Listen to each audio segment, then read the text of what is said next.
And it's time for Lefties Losing It. And let's start in New York City, where communist Zoran Mamdani is poised to be the next mayor.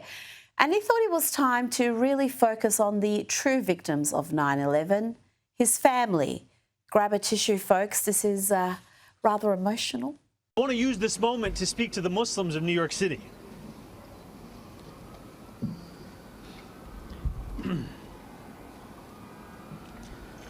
I want to speak to the memory of my aunt.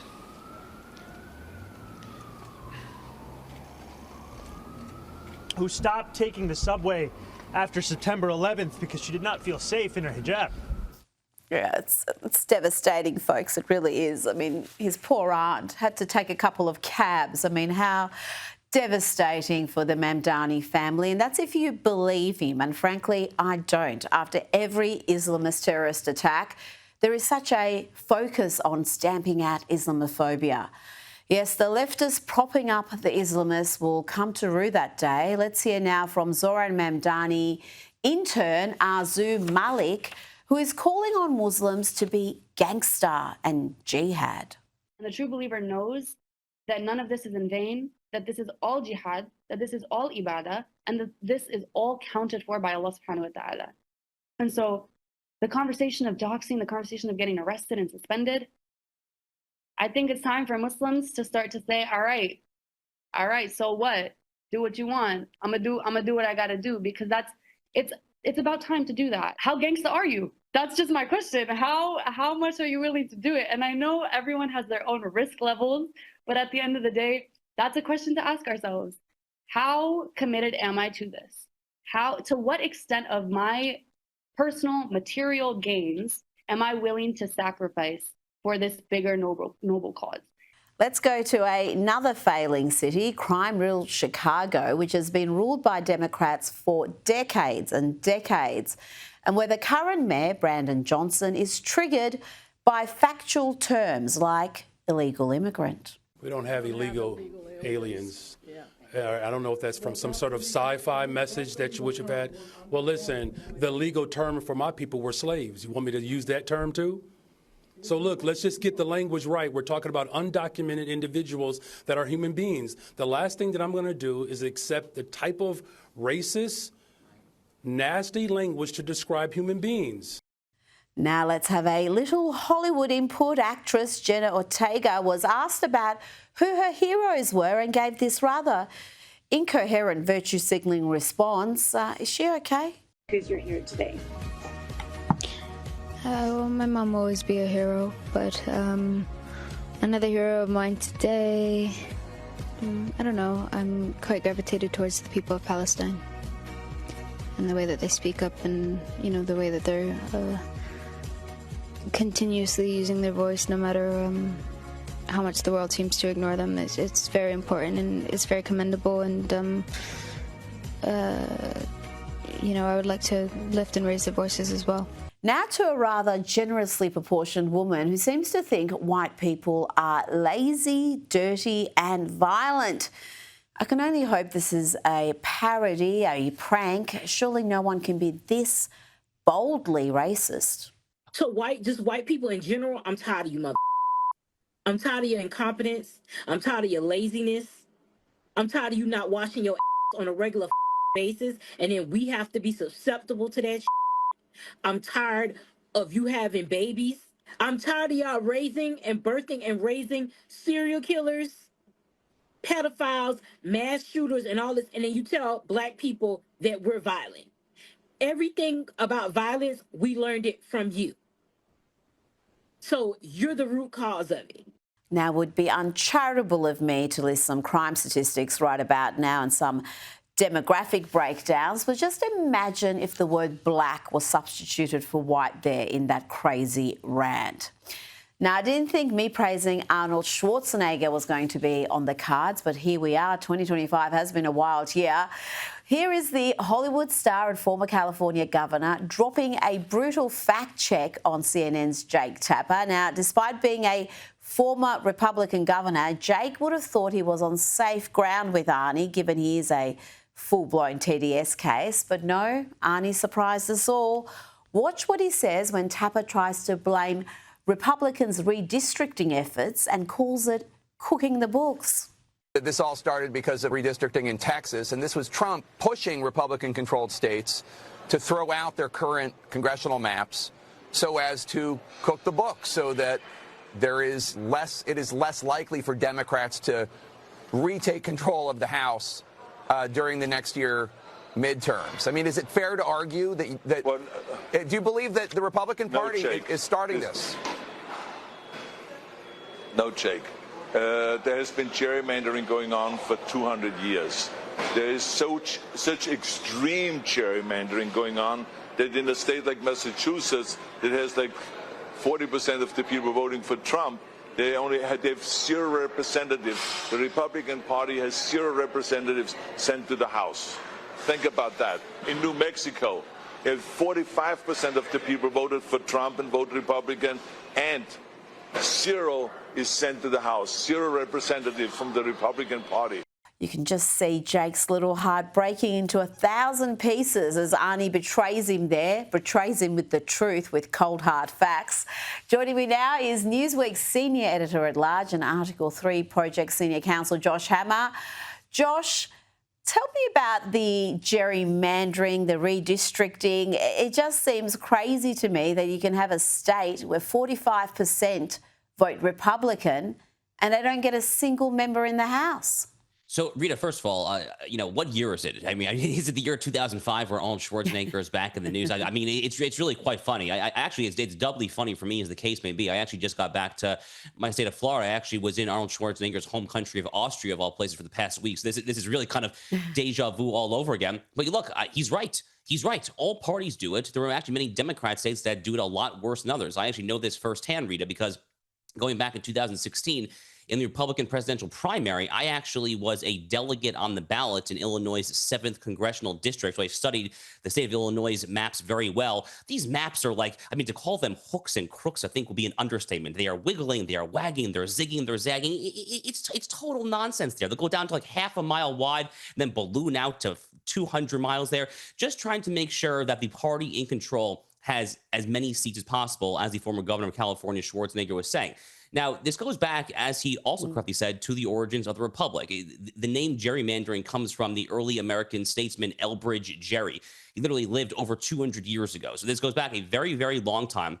Long story short, everyone does it. Everyone does it, and everyone's done it for a very, very long time. So for Democrats to kind of, try to play the moral high ground, we saw that in Texas a few months ago, earlier this summer, where Greg Abbott and the Texas legislature were trying to redraw their maps there. They were saying, oh my God, it's a threat to democracy, as if you guys don't do it, as if Democrats don't do the exact same darn thing. Now, legally speaking, Rita, there are real limits on the ability of the courts to police this behavior. It's typically viewed as an inherently political question best left to the courts. There are limits on racial gerrymandering in particular. There's actually a very interesting Supreme Court case. They just heard oral argument in that case about a week ago. It's very hot off the press. Could get a very fascinating ruling on that. But traditionally, the courts have been pretty hands-off on this. It's a fundamentally political question there, the red states versus the blue states. Well, who does it better? Because the allegation is that the Democrats have mastered this. They've been doing this in a rampant fashion across the country. Are the Republicans playing catch-up here? I think they are. The good news, Rita, is that some of the leading red states in the country, including my state of Florida, are doing a pretty darn good job of playing catch-up. So Florida has added numerous Republican congressional seats just during Ron DeSantis' gubernatorial tenure. State of Texas under Greg Abbott is doing very much the same thing. But if you look at the leading blue states, California, Illinois, New Jersey, states like that, a lot of them are frankly just comically gerrymandered. You look at the map and you just want to laugh out loud at like how these actual congressional maps look. Now, this is relevant for U.S. House representation. It's relevant for the decennial once every 10-year census when it comes to how much funding states can get for the feds for various programs. So it has real ramifications there. Democrats mastered this art a very long time ago. Republicans are indeed playing catch up, as they all too often are, I might say. The good news, Rita, is that at least in the leading red states like Florida, Tennessee, Texas, those states are indeed catching up. Now, Josh, tell me about the absolute mass meltdown we've had over Donald Trump gifting the American people a ballroom, a beautiful ballroom, he would say. This addition to the White House will have zero taxpayer dollars spent on it, with Trump and other donors paying for the enormous construction cost. You'd think this wouldn't be grounds for a massive meltdown, Josh, but it's everywhere. Even on our 9 papers in Australia today, the Sydney Morning Herald and The Age are carrying pieces about this as if it's some horrible misdeed by Trump. It is one of the more bizarre controversies, I've got to say, of this second term. You know, Rita, you and I are both in the news business, and every so often a story comes up, and I just ask myself, why is this a thing? Like literally, why are people talking about it? I mean, here in the United States, we have some pretty big issues. This is actually one of the longest government shutdowns already in United States history, thanks to Chuck Schumer and Hakeem Jeffries. We have Donald Trump, who's currently in Southeast Asia on a very, very important foreign policy trip when it comes to everything from peace between Thailand and Cambodia to trade with communist China.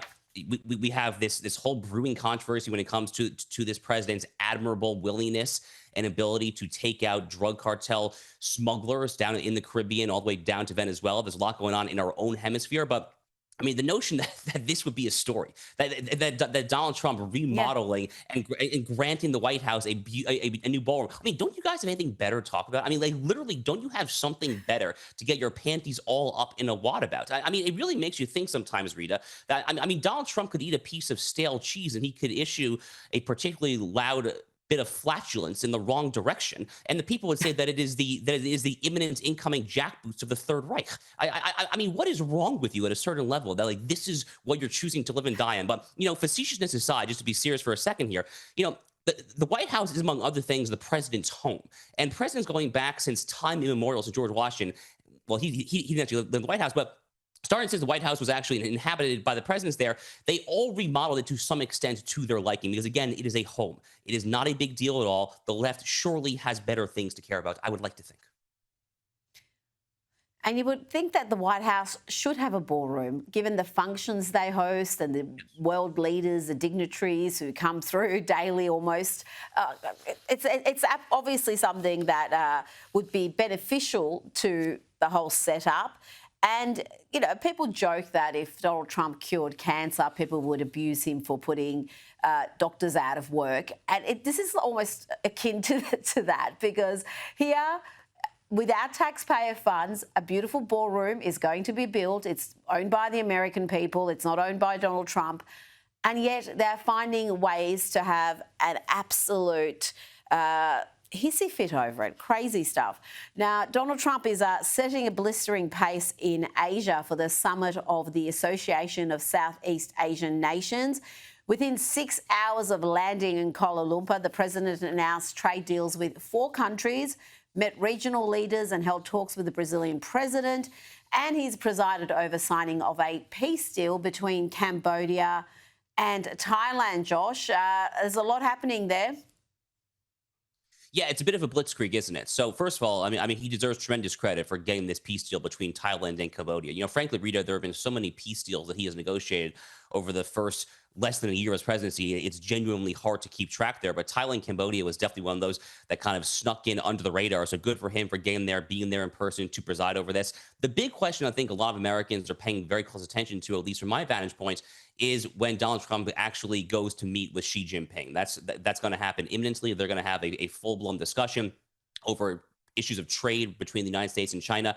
This is one of the great questions of our time, I think, from an American perspective. There is some sort of healthier trade relationship between the United States and our arch geopolitical foe, the communist Chinese. Is there something that is a healthier relationship that can possibly flow from this? I genuinely am not sure what the answer is. I definitely know that I have been deeply skeptical of the way that bipartisan elites have sold the American people down the river when it comes to offshoring in China, when it comes to just stripping out the industrial base of the American homeland and embedding the Chinese Communist Party's intellectual property thefts, their currency manipulation, all these horrible things there. So what will Donald Trump actually be able to do? China's been tough. I mean, Xi Jinping is doing a very hard sell right now. He has the sword of Damocles of possibly invading Taiwan, which would be a total disaster, certainly, for the Indo-Pacific. So that's really fascinating. And I think that's very much what I think many others are paying very close attention to this week.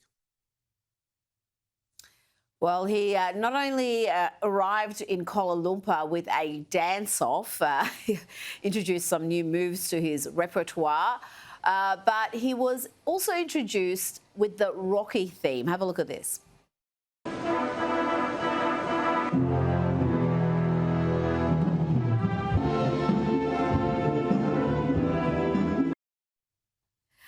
What will China make of the reception the president is receiving from Asian countries during this summit?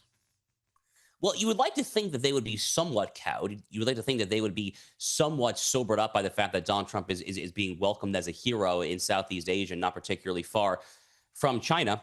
But Xi Jinping, Rita, is a fundamentally revolutionary figure. Xi Jinping, when you look at what he is doing to the Communist Party, when you look at the purges of his top-ranking military brass that he has done just over the past 2-3 years, I mean, he is now purging more military generals than I think even Mao Zedong himself reached over a similar time span. He is really consolidating power there. He is not a fan of the United States. He is not a fan of Donald Trump. So I would like to think that they will be sobered up a little bit by this grand welcome that Donald Trump got in Malaysia with the Thailand and Cambodia deal, place like that there. Unfortunately, I'm not entirely sure that I expect that. It's going to be a very tough trade. It's going to be a very, very tough negotiation between the United States and China there. Ultimately, though, Rita, and here's the key point, the United States has more leverage. The United States fundamentally has more leverage with China. We are the stronger country. We are the stronger economy. The Chinese economy has all sorts of fundamental flaws when it comes to the real estate market, when it comes to the ruinous ramifications of their one-child policy finally coming to roost when it comes to declining demographics. So they have all sorts of structural flaws. As long as Donald Trump kind of keeps his head level here and kind of tries to reprise the art of the deal, I'm pretty cautiously optimistic about what this could result from.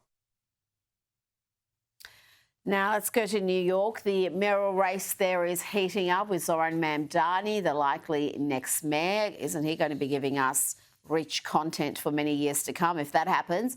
But Josh, a different story, very different story in New Jersey. The governor race there is fascinating, and you're looking at the numbers. Could New Jersey become a red state, Josh?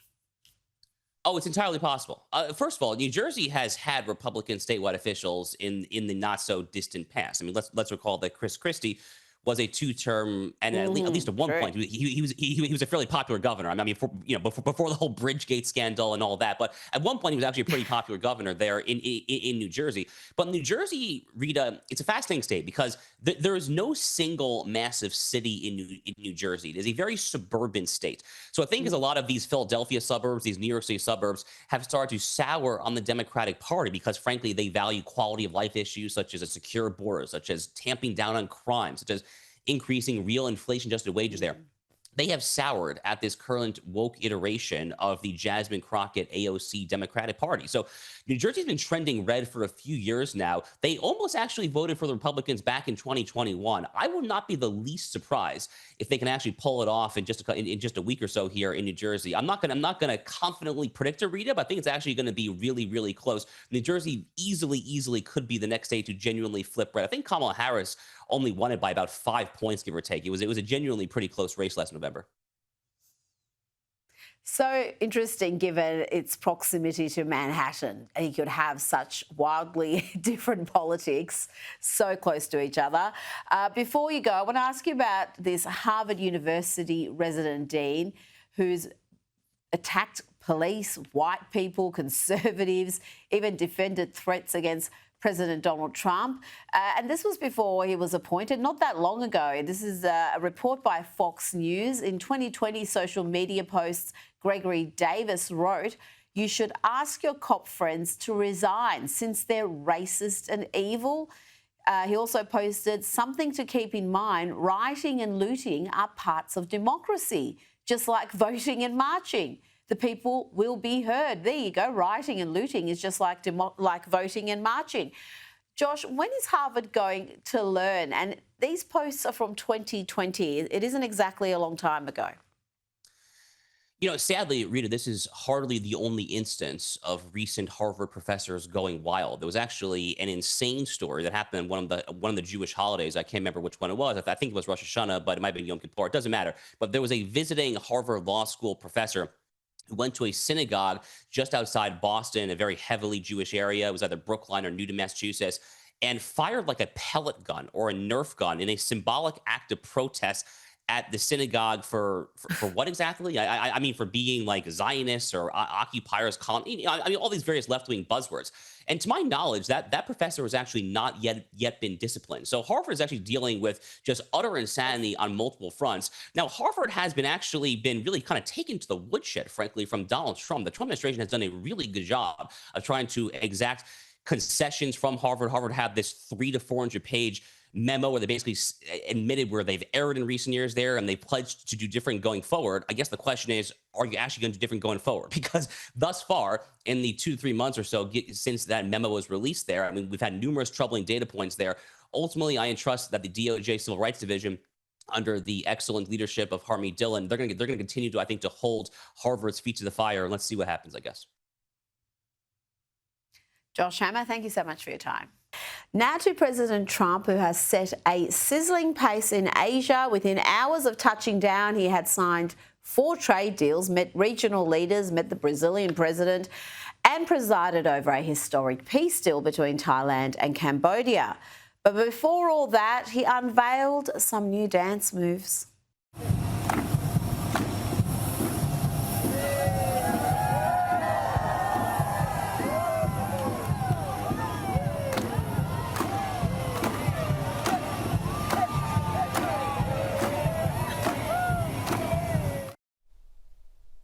It's superb. It's superb. I'm loving the group. Gab, dance with me. Don't leave me hanging. Oh, Rita, if I have to, I've got to do it together. This is the first time I've done the Trump dance on air. I've been holding off for some time, but on your show, I'll bust out the moves.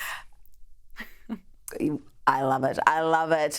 Gabriella Power, fantastic to have you, host of Power Hour on Sky News Australia's digital platforms. The president is getting it done in Asia. The US and China have also agreed to a framework for a trade deal, with Donald Trump expected to meet with Chinese President Xi Jinping this Thursday. Yeah, that's right, Rita. And just on Donald Trump's dance moves, isn't it refreshing to have a president that is full of life, that is energetic, that's high energy, who is entertaining on the world stage, especially after the past several years of Joe Biden, who was just embarrassing on the world stage, falling up and down the stairs. But Donald Trump, you know, busting out iconic moves. But as you say, he's getting it done. He is expected to meet with China's president later in the week, and the US and China have agreed to a framework trade deal at this stage, which means it's likely that China will be able to avoid the 100% tariff. So that is the art of the deal playing out. We will, of course, watch this space very closely. But as you say, Donald Trump, he's been non-stop. He's been signing off on that historic peace agreement between Cambodia and Thailand. He's been signing trade deals with Cambodia, Thailand, and Malaysia. And this is just at the very beginning of his tour.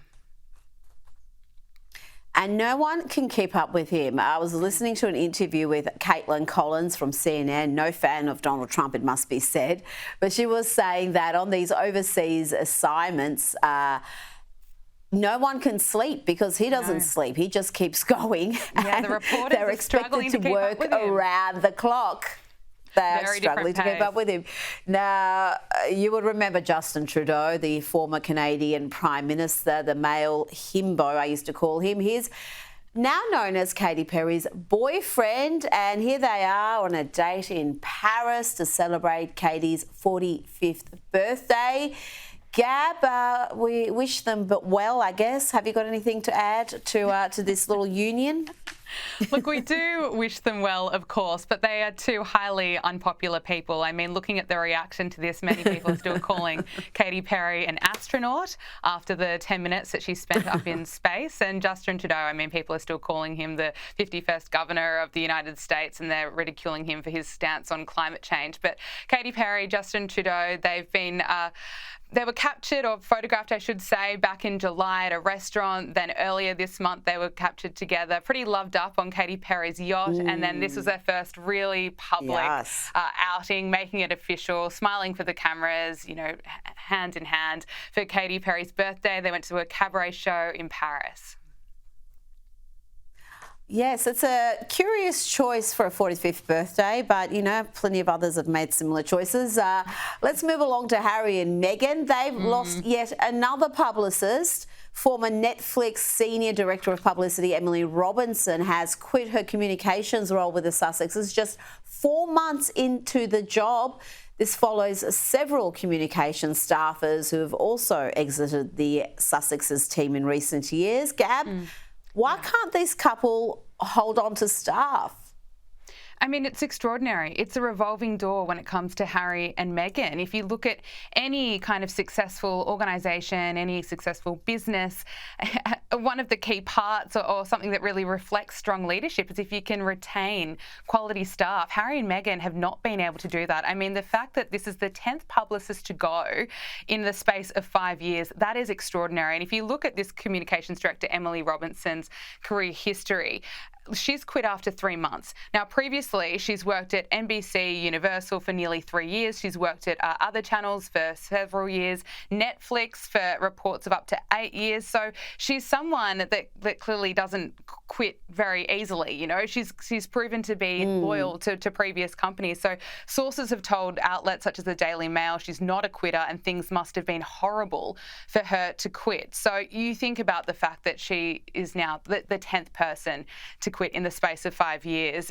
What are Harry and Meghan doing? Or, you know, what is happening there that's actually clearly driving staff away? There are, of course, those reports that Meghan had bullying allegations against her while she was in the UK. And so Meghan Markle, who's someone who was so desperate for some good PR, this is just another PR disaster for her. It is. Well, there was a probe into whether Meghan was a bully or not. The results, from what I understand, were never released. This was a palace investigation, but one day it will be, because you can never bury this sort of stuff forever. So we'll find out what really happened behind closed doors. Now, readers of the Australian newspaper have voted on the top 25 shows, TV shows of the past 25 years. And topping the list was Ted Lasso. I've got to say, I've never seen an episode, so I will plead ignorance there. Followed by Ozark, which is good value. You could argue it jumped the shark sort of deep into its last season. Mr. In Between and Schitt's Creek. Now, Gab, I've got to say, it is a surprising top 4 where the readers perhaps drunk when they voted in this poll. I'm just asking the questions. Perhaps. I saw Ted Lasso. I didn't mind it. But Rita, that you missed one. There was also Yellowstone, and surely you like Yellowstone, and also Afterlife. I mean, Ricky Gervais, that's something that I would absolutely vote for. He's a brilliant comedian. And so I'm not mad about that making the list. I've got to confess, I will watch Yellowstone, but it's one of the ones that's on my binge list that I haven't got to. But I did watch Landman. I binged that one, and that is brilliant. I don't know if you've seen that one, Gabby. That is I'll add that one to my list. With Billy Bob Thornton. Okay. Billy Bob Thornton, Demi Moore. I guess they're the big stars in it, but it is a brilliantly written drama, and I think it's got season 2 coming up very shortly. Now, the Golden Globes has introduced a new category for podcasts, and it's already been ripped to shreds by fuming media insiders as it's an out-of-control category and a money grab. What's going on there, Gab? Yeah, let's talk about the Golden Globes controversy, because there's a bit of controversy around how these awards are going to be decided. So essentially, the Golden Globes announced that there are 25 nominees for this new Best Podcast category, but it's already being slammed as a racket because people are wondering how these top 25 podcasts are exactly going to be chosen. So the list of the top 25 podcasts will be determined by Luminate. Luminate is owned by Penske, if I'm pronouncing that correctly. Penske has owned the Golden Globes since 2023, but there's more controversy saying that this is essentially a cash grab because potential podcast nominees must reportedly pay the Globes $500 just to be considered. So look, it's being slammed. There's also a bit of controversy around some of the podcasters aren't fans of the Golden Globes themselves and certainly have a bit of a war on Hollywood. So we'll see how this one plays out, Rita. I mean, if it was a genuine category, you would have a Conservative likely win it. And can you imagine if you had someone like a Megyn Kelly giving a speech at the Golden Globes? I mean, my God, Ricky Gervais would have nothing on her. She would rip them to shreds. Or if you had, I don't know, there's so many other great podcasters who would be in contention if it was a genuine category, but I've got a feeling it's not. Now, before you go, sorry, guys. You look at the podcasters, and the Conservatives are just absolutely dominating that space. When you've got Megyn Kelly, you've got Tucker Carlson, you've got Joe Rogan. It's where Donald Trump spent 3 hours of his time, you know, with Joe Rogan, with Theo Von, with some really big podcasters, and it potentially helped him get elected. It's where people are listening. People are certainly listening to Conservative voices on there, but not sure about the Golden Globes category, that's for sure. Absolutely. Now, before you go, we have to have some Kardashian input into this segment. Kim Kardashian has defended her 12-year-old daughter North West's fake face tattoos and piercings, and she's also got the, I think, blue hair at the moment, after the child posted videos featuring this bold new look on TikTok. Gab, Kanye has, I think, posted about this as well. He's not happy, but then his own output on social media is hardly an example for North to follow. No, Kanye's example on social media is absolutely appalling. But as you say, Kim Kardashian has come to her daughter's defense here because outlets have shared that TikTok and written articles saying that really fans are concerned when she was seen on TikTok with the blue hair, the piercings, the tattoos. You know, some people find that a little bit shocking, but Kim Kardashian has slammed Daily Mail saying this is such a non-issue, and plenty of fans have backed Kim Kardashian saying, look, she's just going through a teenage phase and give her a bit of space. Well, she may be going through a teenage phase, but she's not a teenager yet. But yeah, maybe she's an early bloomer out Northwest. Gabriella Power, thanks so much for your time. Thanks, Rita.